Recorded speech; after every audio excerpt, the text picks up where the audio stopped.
दिल्ली कचरा जला रहा है। दिल्ली में सांस लेना, विशेषकर सर्दियों के महीने में, उसी तरह है जैसे 50 सिगरेट एक दिन में ही पी ली हो।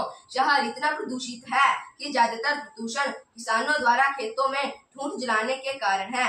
दिल्ली 190 से 246 टन नगरीय ठोस कचरा प्रतिदिन जलाता है। इसके अलावा लोग शहर में प्लास्टिक कचरा जलाते हैं, जिससे टॉक्सिन जैसे डाइऑक्सिन हवा में घुल जाते हैं। शहर के पास कचरे के निस्तारण स्थानों में मीथेन भी निकलती है, जो शक्तिशाली ग्रीन हाउस गैस है, जिसके कारण ग्लोबल वार्मिंग होती है।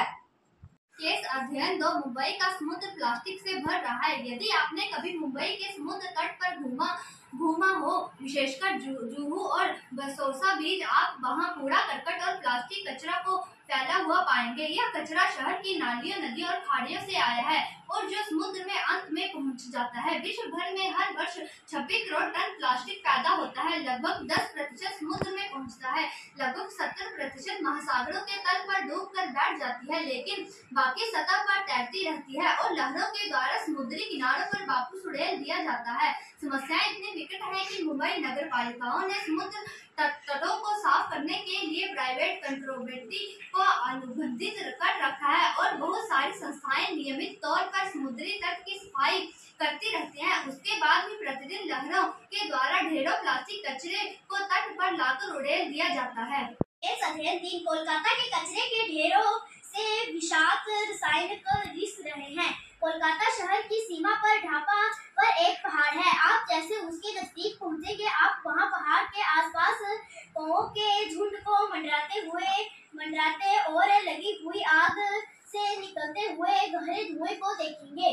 तब आपको पता लगेगा कि आप कूड़े के ढेर के पहाड़ को देख रहे हैं। यह वो स्थान है जहां कोलकाता का सारा ठोस कचरा डाला जाता है। दुर्भाग्यवश ढापा में स्थित यह कूड़े का ढेर कोलकाता की एक नम भूमि के पास है, जहां पर बहुत सा वन्य जीवन बसता है।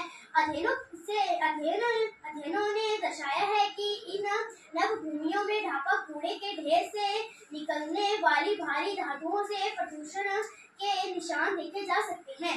यह अब जाना माना तथ्य है कि जब कूड़े के ढेर में कचरा सड़ता है और वर्षा होती है तो काले रंग का गंदा सा द्रव्य निकलता है, जिसे लीचेट कहते हैं, जो कचरे से रिस कर जमीन में समा जाता है। लीचेट रसायनों, भारी धातुओं के साथ साथ रोगजनक कीटाणु होते हैं, जो भूख भर जल और नम भूमि में रिस कर पहुंच जाते हैं, जिसके कारण मानवों के साथ साथ वन्य जीवों के भी स्वास्थ्य समस्याएं हो जाती हैं। बेंगलुरु बगीचे के शहर से कूड़े का शहर। जरूरत से ज्यादा भरे हुए कूड़ेदान से निकलती हुई दुर्गंध हमारे ज्यादातर शहरों को आम दृश्य है, जिसमें बेंगलुरु भी शामिल है।